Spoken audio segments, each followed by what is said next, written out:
Oromoo akkam jirtan nagaya fayyaadha. Meeyoo dandeessa waliif sheer godhaadha. Waa'ee galaanaa gaaromsaa irratti xiqqoo waa dubbachuu barbaade.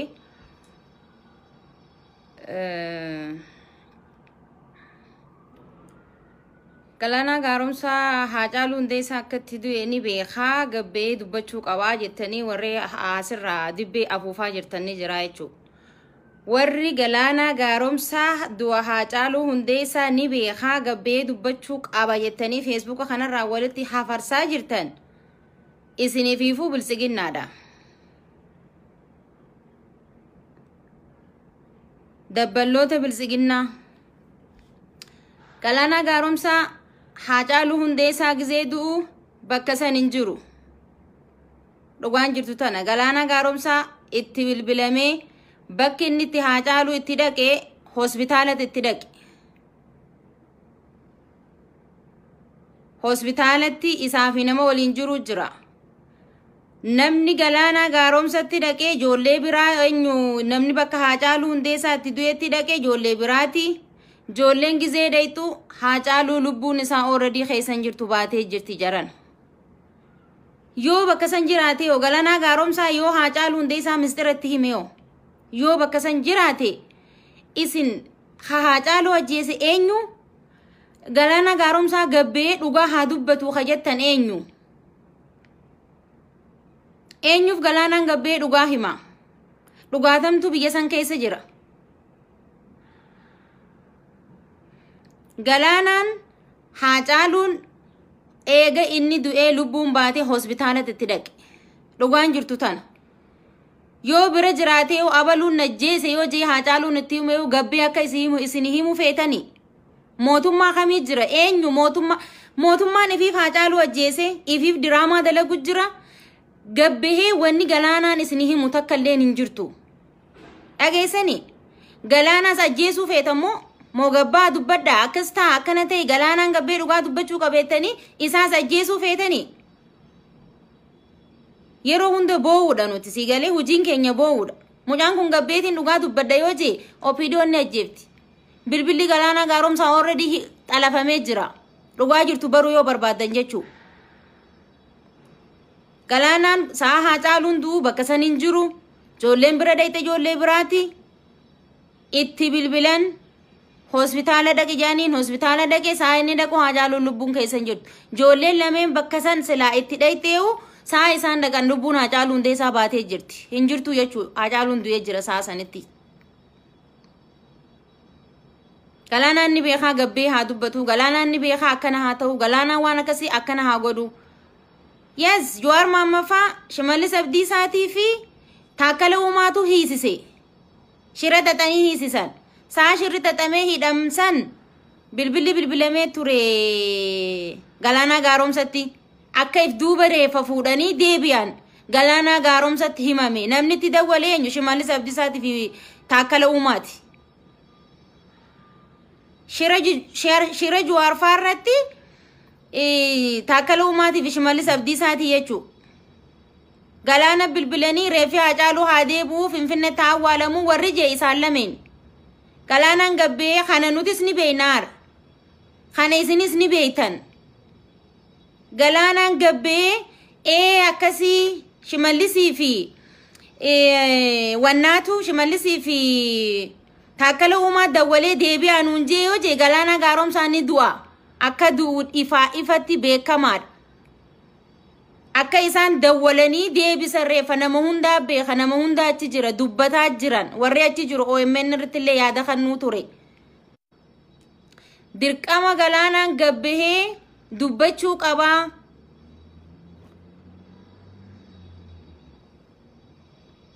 Dhiifama silkina dawwalam. Galaanaan dirqama gabbee dubbachuu qabaa warri jettan galaanaa ajjeesuu feetanii jechuu akka galaanaa gaaromsaa du'uu barbaadan. Namni dhugaan Oromoodha waa'ee galaanaa gaaromsaa Facebook kanarraa hafarsuu dhiisa. Galaanaa gaaromsaa tasaatiif akka rabbisa beeku jiraachuu jiran biyya san keessa. Mistirri inni gabbee isinii himu takka illee hin jirtu. Waan galaanaan beeku annin beeka isinni beektan namni hundi ni beeka.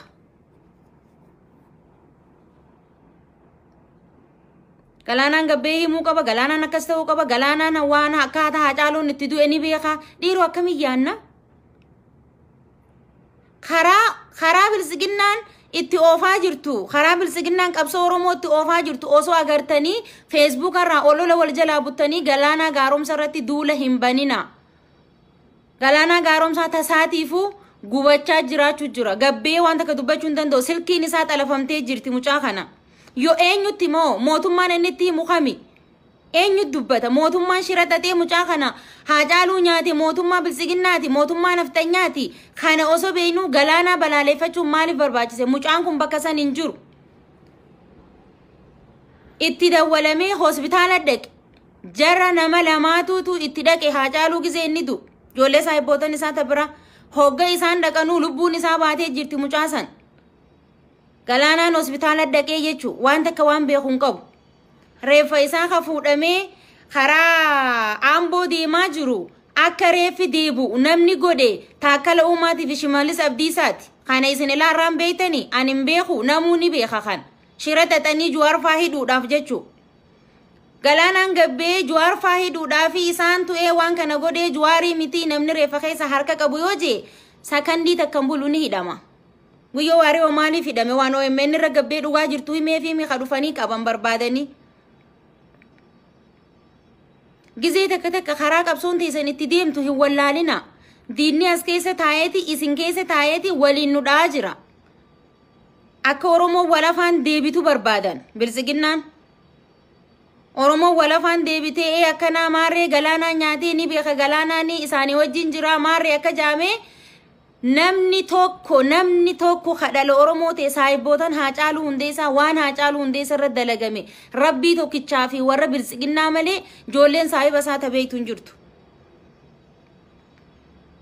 Dhugaan jirtu tanaa jechuudha. Haacaaluun guyyaa silaa arraan tana du'uu deemu san asit dawwale nama saahiba isaa ka Ameerikaa jiru jiran. Isaa waliin haasawanii biyya kanarraan bahuu fadhaa. Ibsodaadheetiin jiraanin deemaanin bahajee isaa wajjiin haasee daqiiqaa meeqa naa deebisi sa'aat akka booda mucaan jee halkani nu bira sa'aan teenya takkaa miti. Nama eenyu mucaa as ka jiru jira Shawaa Entertainmentii bira dawwalee akka inni viizaa erguuf haala mijjeeffatee hoggaa naa deebisi jeeni kun silkii cufee akkuma gaciiseen rafee Sambooda ganama gisee hirriba irraa ka'u du'a Haacaaluutti hirribaa ka'ee jechuun mucaan saahiba isaa kaas jiru. Ameerikaa jira. Galaanaa Gaaromsaa waan takka waan inni irraa beeku hin jiru. Galaanaa Gaaromsaa gabbee dubbadhu. Galaanaa Gaaromsaa dhugaa Haacaaluu Hundeessaa ni beektaa gabbee baasi warri jettan bilisiginnaadha. Dabballee bilisiginnaa ta'e Oromoo waliin dha'uudhaaf ganamaa galgala hojjechaa jirtu jechuudha. As keessatti namni Haacaaluu nyaate mootummaadha. Galaanaa Gaaromsaa mootummaa gabbee isinii hima. Mirga kamtu jira mootummaa kamtu jira. Moo Galaanaas akka ajjeesan barbaaddanii. Galaanaanis du'uu qaba. Oromoo meeqis takka waan goonuu fi waan jennu hunda itti yaadnee haa goonu. Yoo namni kijiba tokko fuudhee poosti godhe hundi wal jalaa koppii gootaniiti akka jiru kijiba san poosti gootan namaaf. Information hin taane information roongi Facebook ni kun olola adda addaa qaba. Eenyuutu Facebook irra jira eenyu dhugaa barreessee ummataaf gabbaasaa jira osoo hin hubanne. Yoo na lafaa kee kijiba tokko barreessee poosti godhe kijiba kiyya san koppii gootanii Facebook kanarra facaaftan. Qabsoon akkanatti hin deemtuun akkaataan qabsoon itti deemtu akkanaa miti. Galaanaan Haacaaluu hospitaalatti itti dhaqe ammallee irra deddeebi'eetiin isin hima. Ijoollee lamaatu itti dhaqee achi duratti miciyyoon Laamroot jettan Haacaaluun sa'aatu silkiitti dawwalanii eessa jirtaa jennaan achi osoo jirtu tan afaan isiidhaa waan hin taane haasawuu eegaltee jechuudha. Hoggaasanii poolisiin Oromiyaa mijiyyoo san sa'aa sanii qabdee sa'a Haacaaluun duusanitti poolisiin Oromiyaa Laamroot qabdee ture. Hogguta ka makiinaa nin fincaana jee gabbu'eeti dhaawamee jette.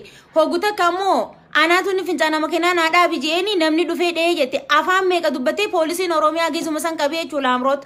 Hogga poolisiin Oromiyaa qabu poolisiin federaalaa dhuftee harkaa fuute. Poolisoota Oromiyaa harkaa poolisii federaalaa dhufee fuudhe intala san. laamroot jechuu galaanaa gaaromsaa bakka san hin jiru galaanaa gaaromsaa eega mucaa fudhanii hospitaala geessan achi dhaqe joollee biraa nama lamaatu isa bira dhaqee hoggaa dhaqu Haacaaluun already lubbuun isaa baate dubbachuu hin danda'u waan takka haga lubbuun keessaa baatu haga inni keessaa sakaraatee lubbuun keessaa baatu gubbaa dhaabbattee eeguu turte jechuu laamroot galaanaa waan inni beeku hin jiru galaanaa yoo beekallee gabbee akka dubbatu hin barbaadu waan akka intala Oromoo takkatti because mootummaan hin jiru namni itti waa himattu hin jiru guyyaa tokko yoo dhugaan jiraattee Oromoo mirga ifiitii buluu eegalte dhugaan Haacaaluu Hundeessaa gaafa san baati dhugaa amman barbaadina dhugaan amman jirtu amma isin waan faayitii gootaniif mirga keessan argachuu qofaafi akkamitti akka bilisoomnu maal akka godhuu qabnu san qofarratti focus goonee irratti hundaa'uudha malee Haacaaluu Hundeessaa naftanyaa ajjeese naftanyaa maarree godhe naftanyaan humaan hin goone nuti takkaa naftanyaa waan gooteen beektu naftanyaa jettan naftanyaa Haacaaluu nyaate Haacaaluu namni nyaate OPDO bilisiginnaa dhugaan jirtu tana gaaba TPLF nu fixuu ture jechuu ture TPLF guyyaa takka isin fixeen beektu Oromoo namni isin fixuu ture OPDO gaafasis arraasta isin fixaa jiru OPDO gaafa sanillee kan Oromoo fixuu ture OPDO waa takka wanni biraan jirtu OPDO raachi qabdanii alagaan komatina alagaan humaan hin goone alagaan waan takka hin goone keenya nyaate keenya galaafate TPLF mana kee beeti mana kan keessiin beetu gaafa sanis TPLF mana kee beetu ka dhuftee itti guurtee itti si ajjeeftu takkatti saroota bilisiginnaa saroota OPDO namni dura bu'ee mana keessan kuni abaawo deeggara kummaarree deeggalaje takka Oromoo guursisee namni torchi godhuu ture OPDOdha maa nama keessan irraachi qabdan maal isin goote TPLF isaantu itti geessa saroonni isaanii isaantu itti geessa TPLF itti deema hunu abaluun kun akkana isaan yoo wal fixan maaltu isaaniin gee alagaan arraas taanaan boruus taanaan mootummaan Abiyyi Ahmad mootummaa naftanyaati immoo namni Haacaaluu Hundeessaa ajjeese isaanii jechuu bilisiginnaa galaanaa gaaromsaa as keessaa baasaa clear godha itti haa jiraatu ilmoo qaba ilmoo haa guddifatu Haacaaluu Hundeessaa ilmaan akkam guddifanne gootan du'ee OPDO kana ka godhe galaanaas ajjeesuu fi propaganda ofan gabbaanii Haacaaluun du'ee yatiima 3 gannaqee du'e Haacaaluun ilmaan isaa osoo guddifatin galaanaa yoo taa'ee ilmaan isaa guddifate maal ta'a akka ilmaan isaa hin guddifannee fi galaanaan gabbaatii OPDOon olola facaasaa jirti because galaanaan yoo gabbee ka dhugaa jirtu himu taate gaa ni du'a akka ajjeesan ni beekan duuti ilmoo namaa OPDO biratti hagana takka raakishaan bilisiginnaan hagana takka naasuu ilmoo namaatiin qabdu galaanaa gaaromsaa as keessan jiru galaanaa gaaromsaa as keessaa baasa kijiba namni tokko post yoo godhe hundi copyrightii fuutanii post galaanaa gaaromsaa akka Haacaaluun itti du'e ni beeka galaanaa gaaromsaa akkasii galaanaa gaaromsaa gabbee dubbachuu qaba galaanaa gaaromsaa akkas ta'uu qaba galaanaa gaaromsaa waan inni beeku hin qabu reefa hospitaala dhaqqabe hospitaala reeffa dhaqe galaanaan warri isa dura bakka san itti dhaqeewu osoo laamroot bakka san jirtu namni itti dhaqeewu lubbuu Haacaaluun dhaqqabne jecha Haacaaluun jiru hin dhageenye shira xaxamee akka inni Amboo karaa Amboorraa karaa Finfinnee as deebu namni goosise Taakkala Uumaa Shimallis Abdiisaa jara kanaa jechuu isaantu dawwalee ummatatti akka deebu ni beeka kana ni beeka galaanaa gaaromsaa ni beeka atis ni beekta anis ni beeka dhugaan jirtu tana waan nan beeku kaati beektu Oromoon guutuun beektu ragaa qabatamaa ka jiru galaanaa waan gabbeessinii dubbatuuf hin qabu galaanaa wanni inni beeku du'aa miti ka beeku akkaataa Haacaaluun abaluun najjeese jeetti nimni Haacaaluu reeffa dhaqe galaanaa gaaromsaa hospitaalatti itti dhaqe Haacaaluu Hundeessaa tanaa jechuu nama biraan qaqqabatina namni sin qabatan diinni keessan tokkoo fi tokkichisan eenyu bilisiginnaa fi naftanyaa bilisiginnaan sifaaq naftanyaa dhageessanii akkas jee bilisiginnaan hoggaa irraa hooytan akkatti kaardii bitattee silkii teessanin naqattan hoggaa raasoo itti nambaraa jala ba'ami bilisiginnaan gubbarra gizee keessa irraa kana riida keessi isaa nafxanyaa jaa jechuu bilisiginnaan akkasi ilmaan nafxanyaan jala haga gubba jaaramanii jechuu bilisiginnaan warri as jirus warri biyya keessa jirus bilisiginnaan nafxanyaa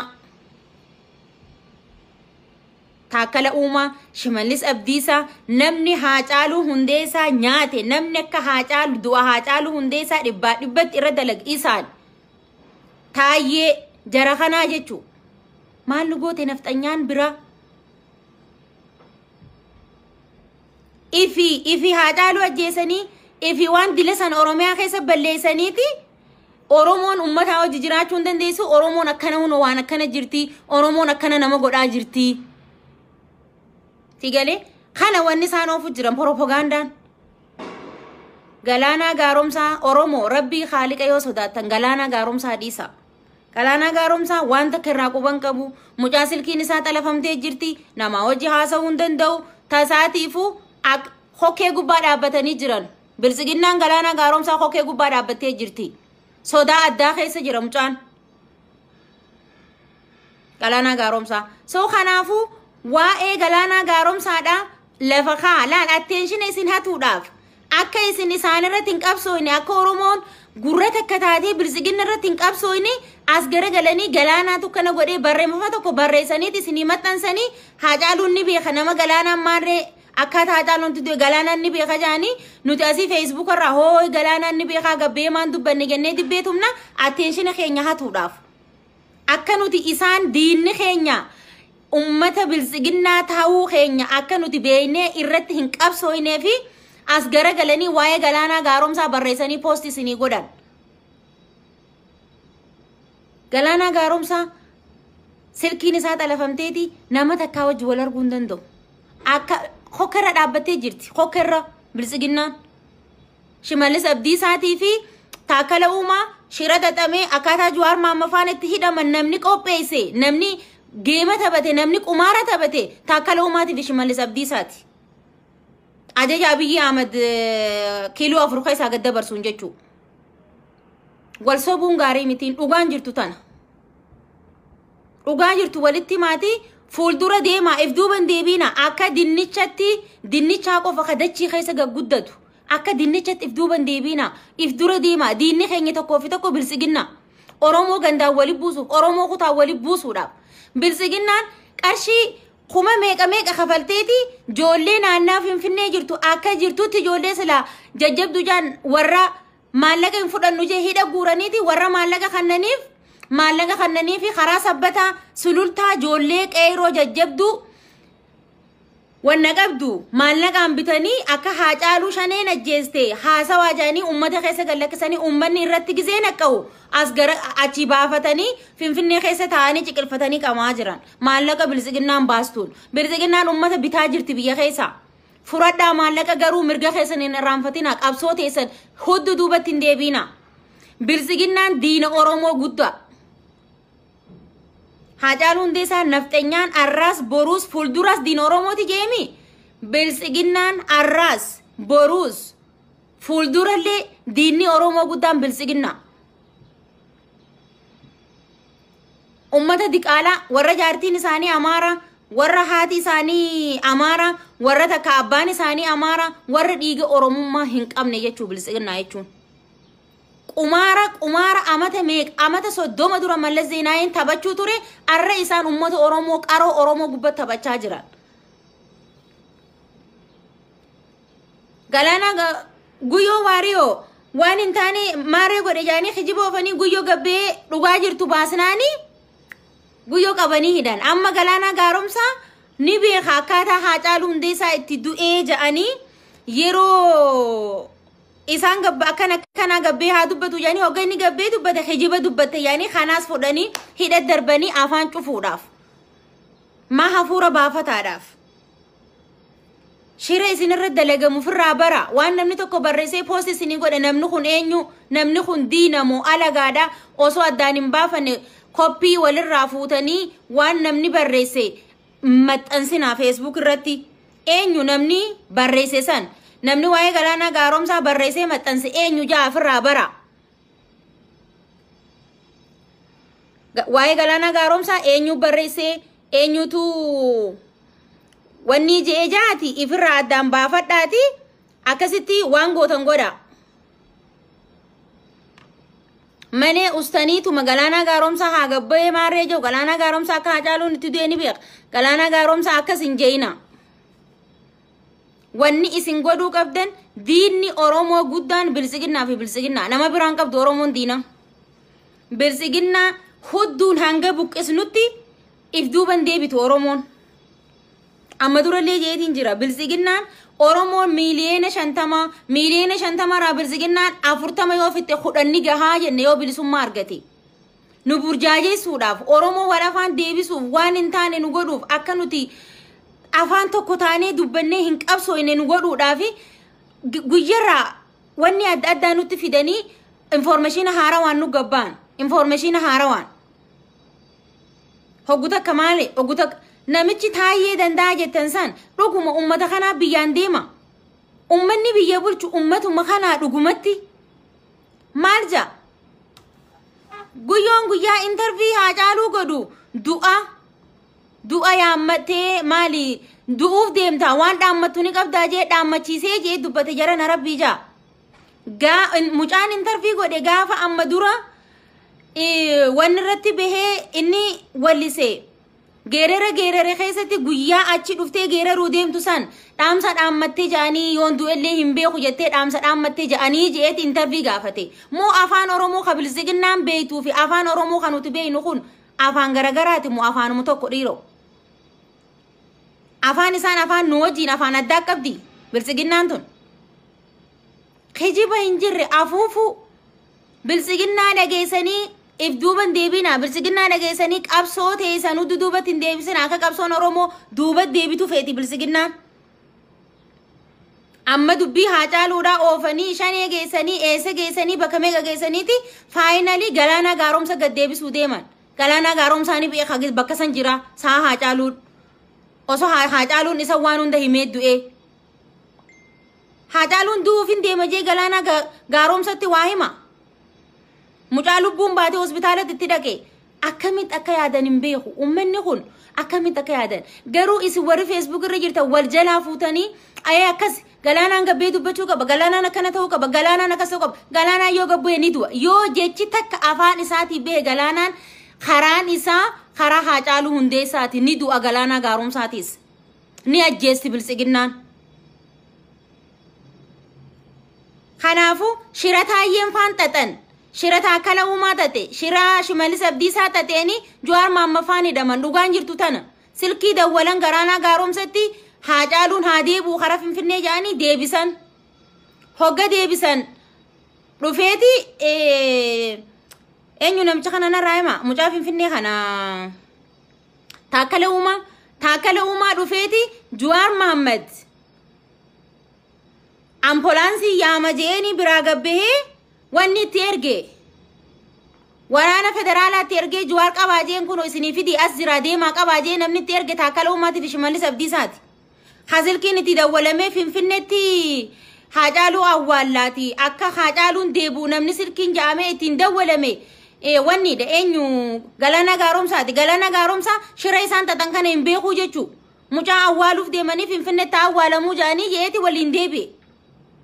Saasan isaan Jawaar faadhatti shira xaxaa jiranii jechuu taakala uumaa faan. Galaana waa'ee galaana gaaromsaa Facebook irra kana booda hin haasa'inaa namni dhugaan dhiiga Oromoodhaa qabdan. Galaanaan as keessaa harkan qabu. Galaanaan saa Haacaaluun duuba akkasan hin jiru. Eega isa keessaa lubbuun baatee hospitaalatti itti dhaqe. Silkiin itti dawwalamtee isa faadha namni reeffa fuudhee deemuu ture Jawaar faa dura. Silkiin itti dawwalamtee galaanaa deebisi mucaa Finfinneetti awwaallaa ja'aniin. San qofaa jechuu namni silkiitti dawwalee eenyu taakala uumaatiif Shimallis Abdiisaati. Boolla Jawaar Mohammad faadhaa qotan hin beekamne saasanitti boolti Jawaar Mohammad faadhaa qotamte hin beekamne jechuu hin beeku galaanaan. Ilma Oromooti saahiba isaatti du'ee saahiba isaa awwaallachuu jecha karaa san deemuu ture galaanaan. Deebisi Finfinnee awwaallaa jennaan gammadee obboleessa kiyya Finfinnee na awwaaluu deemanii jee itti himee Jawaar fattis kootaanii deebinaa jee deebisee jechuu.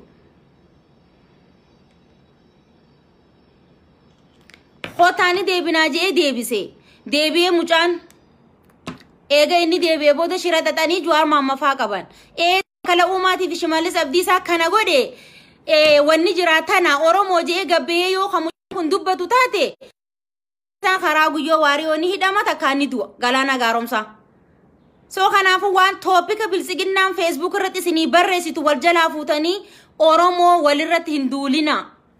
Firaa fi diina keenya adda baafachuun dirqama nuti nurratti. Namni diina ofiin beeyne qabsaa'uu hin danda'u. Namni diina ofiin beeyne qabsoo fiixa baafachuu hin danda'u. Diina kan kee beekii qabsaa'i.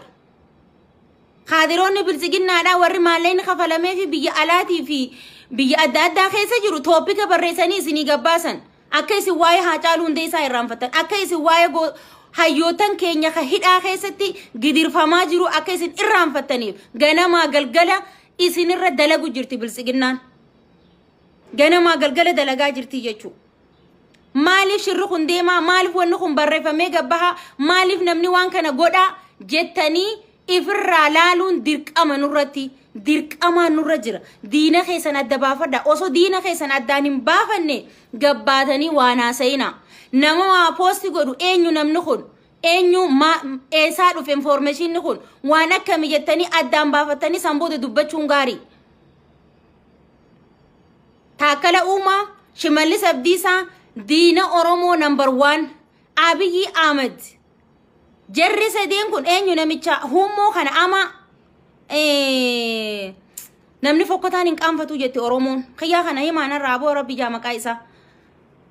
Taayyeen jara kana diinni Oromoo gurguddaan jara kana taayyeen irra itti jeteeti joollee Oromoo ta Facebook irra waa'ee Oromoo posti gootu.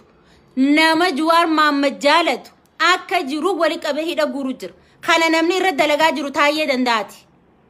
Shimallis Abdiisaatii fi Taakkala Uumaa Abiyyi Ahmadii wajji waan garaa isaanii isaan qabbanaa'ee garaan dhadhaa isaan dhuge Jawaar Maammafaa hidhan hayyoota Oromoo dilesan hidhaanidhanii Haacaaluu ajjeesanii amma Haacaaluuf maarree goon Haacaaluuf maarree sadii dhaabna Haacaaluuf ziida Haacaaluu sadii miti 13 yoo dhaaban dhiirinni Haacaaluu Hundeessaa haga bahutti Oromoo if duuban deebi'ina. Nuti gowwaa miti. Nuti gisee hunda ka gowwoomaa oolluuf maali isin? Namni gisee hunda gowwoomaan oolu. Namni ija banachuu qaba guddachuu qabdi. Oromoon if dura deemaa malee if duuban deebiina akka dinnichatti if duuba deebitanii dachee keessa gadi hin guddatina. Shira xaxamaa jiru kana. Haacaaluun OMN irra yaamaniiti du'a maal dhaammatta ja'aniini mucaa amata 33 maal dhaammatta ja'aniini ja'a bartaayyeen. Xiqqishoollee namni sammuu qabu waan akkana haasawa. Namni dhugaan biyyaanin deema jiru namaan na taazaballeen jiru. Ummata jazbaa amata 30 guutuu TPLF akkatti lafaan isaan qotuu turte. Arraan tana deebi'anii shira TPLF isaan ittiin burjaajesuu turte isaan akkamirraa barachuu dadhaban silaa nama sammuu qabu taate. Sammuun qaban malee kanneen gadi galoodha uummanni. As garagalanii gisee hunda faradaan jalaaba khijibni isaanii jalaaba ni khijibanii khijibni jalaaba ni khijibanii khijibni jalaaba ni khijibanii khijibni jalaaba sigalee akkam gootare namni maaliin beeyne namni akka ifii beeku alaa waliin lallabuu jette nuti nu burjaajeessuu isaan jala deemne maali jiranii akkana nu godhanii akkas nu wannummaan akkas jaamaatuun jirtu nuti kaayyoon teenya takkaa fi takka kaayyoon teenya bilisiginnaa dhabamsiisu bilisiginnaa addunyaa tanarraa bilisiginnaan dhabamu takkaa Oromoon dhumtee dhabamu takkaa bilisiginnaan dhumtee dhabamu waa lama Oromoo waa lama wanni nuti qabnu waa lama waan lame takkaa dhumnee dhabamu takkaa bilisiginnaan dhumtee dhabamudha. Isin burjaajeessuuf qabsoota isaniif duuba deebisuuf waan hin taane akka nuti wal keessa deebine amma Galaanaa Gaaromsaa eenyu Haacaaluu Hundeessaa eenyu wanni isin takka beekuu qabdan. Galaanaa Gaaromsaa artistii Oromooti, Haacaaluu Hundeessaa artistii Oromooti. Ijoolleen tun lameen saayibban. Galaanaa Gaaromsaa gabbeeyti dhugaa Haacaaluu Hundeessaa ni beektaa baasi. Dhugaa Haacaaluu Hundeessaa namni beeku Shimallis Abdiisaa fa'a. Taayyee Danda'aa fa'a. Taakkala Uumaa namni Haacaaluu Hundeessaa ajjeesee gubbaa dhaabbatee caffaru gubbaa dhaabbatee ilillii muka dhaabaa fi jiru biqiltuu isaanii dhiiga Haacaaluu Hundeessaa osoo hin goggogin isaan biqiltuu dhaaban ajjeefnee garaan nu qabbanaa'ee jira tokko kana kanu gubee akka Oromoon bilisiginnaan deeggarre godhe isaa Haacaaluu Hundeessaati akka Oromoon bilisiginnaan deeggarre godhe Jawaar Mohaammed faadhaa adda bilisummaa Oromooti jaaniiti karoora baafatanii Haacaaluu ajjeesanii jara kaan hidhatti isinii guuranii jarri hidhaa keessa jira. Kana keessa isaan wanna isaanii gaggeeffachaa jiran yoo isa maaliif hoggaa jara kana hidhan adda bilisummaa Oromoo hidhamte hidhaa jirti. Maaliif kafaawwan hidhamte hidhaa jiranii eenyuti isaanii wajjin mircaadhaaf gabbaa namni takka hin jiru jechuu. Filima isaanii haa baatii meeqa dura dalaguu turanii Haacaaluu Hundeessaa afaan bu'ee jechuu. Karoorri isaanii Haacaaluu ajjeesuun turre Jawaar ajjeesuu turan. Guyyaa isaan saganteeffatanii Jawaar ajjeesuu kan Rabbiin ni baase Jawaar lammata deebi'aniiti Baqqala Garbaa du'uu qabaa jaan. Kanarratti osoo isaan diibeeti jiraniiti Jawaar ajjeefna moo Baqqalaa ajjeefna jaanii osoo isaan irra dalagaa jiraniiti Haacaaluu Hundeessaa gabbee ani nan binne bilisiginnaan jee dubbatee jechuu. Goonni ilmi gootaa bilisiginnaan nan binne arras borus wanni bilisiginnaan godhaa jirtu sirrii miti jee mucaan dhaabbatee jechuu. Leenci akkasi qoma dhaatee dubbata. Oo sirriin jirru amma kararraa si galchina mistira keenya baaste yaaniiniti kararraa galchanii jechuu. Namni Haacaaluu ajjeese nama biraatii mitiin. Namni Haacaaluu ajjeese nuti maarree ajjeese mitirkoo ajjeese naftanyaa ajjeese isaanii miti bilisiginnaatu ajjeese jaalattuu jibbituu liqimsi bishaaniin gadhuki bilisiginnaa ajjeese Haacaaluu. Namni Haacaaluu nyaate bilisiginnaa namni Haacaaluu nyaate Taakkala Uumaa namni Haacaaluu nyaate Shimallis Abdiisaa namni Haacaaluu nyaate namicha Hummoo kana Taayyee jara kana Abiyyi wajji ta'anii wal mari'atanii na warri Haacaaluu nyaate jara kana bilisiginnaadha namni Haacaaluu ajjeese. Maal gootanii ummata alatti alagaa biratti ijan dhiibina dukkanaa fi banii jette Oromoon gisee makmaaktu. Dukkanti dukkanaa fi alagatti ijan dhiiban. Bineensi hamaan bineensi Oromoo duguuguudhaaf halkanii guyyaa irra hojjetaa jiru bilisiginnaadha. Halkanii guyyaa takkaa rafaniin beekan isaan eega aangoo dhufte bilisiginnaan takkaa hirriba nagaa rafteen beektu takkaa.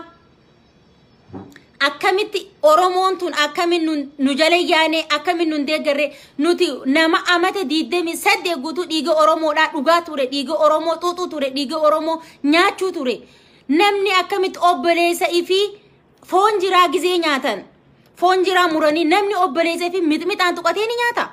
Bilisiginnaan ilmaan Oromoo foon ilmaan Oromoo mixmixaan tuqatee nyaachaa jirti akka foon jiraa nyaatanii biiraa irra dhuganitti. Barbareen tuqatanii foon ifi nyaachuu jirti bilisiginnaan. Foon ilmaan Oromoo nyaachaa jirti bilisiginnaan. Kana akka namni tokko ta'ee hin falmanne akka namni tokko ta'ee if duran deemne toopika adda addaa isinii baasan Facebook irratti toopika adda addaatiin isinii gabbahan. Waan adda addaa toopika kana isinii fidanii nuti kana jala Facebook irraa hooy akkana jaan Haacaaluu akkana jaan maarree jaan borus toopika biraa isinii fidan nutis boru san jala fiinaa jechuu. Jidduu kanatti gootonni keessan ka hidhamanii irraanfatama. Jidduu tanatti dhiigni Haacaaluu Hundeessaa ni irraanfatama. Osoo nuti toopika isaanii ariinu osoo nuti toopika isaanii jala deemnu toopiknummaan kijibaa ka bilisiginnaan gannuu baastu akka nuti walii gallee hin qabsoofne nu godhuu feeti. Akka nuti waliin gallee kaayyoon isaanii guddoon tana. Galaanaa Gaaromsaa ilma Oromooti. Sabboona Oromooti. Dhiiga Oromooti. Saahiba Haacaaluu Hundeessaati. Ilmaan biyyaati. Bilisiginnaan galaanatti silkii dawwaltee irra deddeebi'eetiin isiniima galaana silkii dawwaltee Haacaaluun haa deebi'uu deebisii namni jeen Taakkala Uumaatii fi Shimallis Abdiisaati. Makiina adda addaatiin deemu jiran Jawaar Mohammadii fi inninis reeffi haa deebi'uu jaanii ni deebisna jee deebi'ee sambooda diraamaa dalagame keessan jiru. Du'a Haacaaluu Hundeessaa reeffa bakka sanitti ittiin dhayne reeffa namni duratti dhaqe ijoollee biraati joolleen san gizee dhaqan Haacaaluu gizee ilaalan lubbuun baate. Laamroot bira jirti qabamte namni biraa bakka san hin jiru. Ammas wanni ifa isinii ta'uu qabu namni biraa bakka san hin jiru sa'aa poolisiin dhayitu. Laamroot ifumaa mucaa ajjeestee achi poolisiin qabdee poolisiin naannoo Oromiyaa gizee qabdu Laamroot warritti erge federaala waan ta'e poolisiin federaalaa dhuftee harkaa fudhattee deemteenii jechuu Oromootiyya. Dhugaan jirtu tana. Waan hin taane walafaan deebitanii galaanaan mistira haa baasu galaanaan maarree haa godhu galaanaan dhugaa Haacaaluu ni beeka galaanaan maarree ni beekatanii walafaan deebitanii waliin burjaajeessina. Dhugaan jirtu tana waan namni tokko poosti godhe jala hin ori'ina eenyuun maxxansee namni kun maalii jaafirraa laala informationa gahaa warra namaa dabarsuu jira informationa bareedaa ijoollee namaa kannitu jira isaan jala deema maaltu jira what is going on ummata dhugaa silaa dhugaan bakka jirtu jirti hanga danda'ametti warra tiraay godhee isin beesisuuf ummata keenya Oromoo beesisuudhaaf irra halkanii guyyaa irra dalagu jira jara kana jala deema information hin taane information dadhabaa jala deemtanii information hin taane fudhatanii Oromoo walafaan deebistanii bilisiginnaan dalagaa akka nuun baasneen isin hin jaa galatooma galaana gaaromsaas keessaa baasaadha bilisiginnaa wal nu nyaachisuu fi wal nu ficcisiisuu fi halkanii guyyaa irra hojjechaa jirti. Maallaqa baay'ata baasanii warra biyya keessa jiru 70 bitaa jirti bilisiginnaan. 70 akkanatti kaaniiti bitaa jirti. Warra biyya keessa jiru bilisiginnaan. Warra asii already warra bitamtoota warri as jiru irratti dalaganiiti Oromoo akkamitti addaan facaafna Oromoo akkamitti burjaajeessina halkanii guyyaa irratti dalagaa jirti bilisiginnaan. Diinni keenya bilisiginnaadha. Eega OPDO dhabamsiisne OPDO eega dhabamte booda naftanyaa hojii walitti deebinee qabsooyinaan. Wanni isin beekuu qabdan jechuu. Galaana gaaromsaatti haa jiraatu. Miskinticha Facebook irraa wal jalaa buttanii hin nyaatina dhiisa. Waan takka waan beekuun qabu silkiin isaa xalafamte haasa'uu hin danda'u galaana gaaromsaa. Akkasiitii galatooma nagaa isin dhaammadde nagaa naa tura. Galatooma waan na dhageessaniif.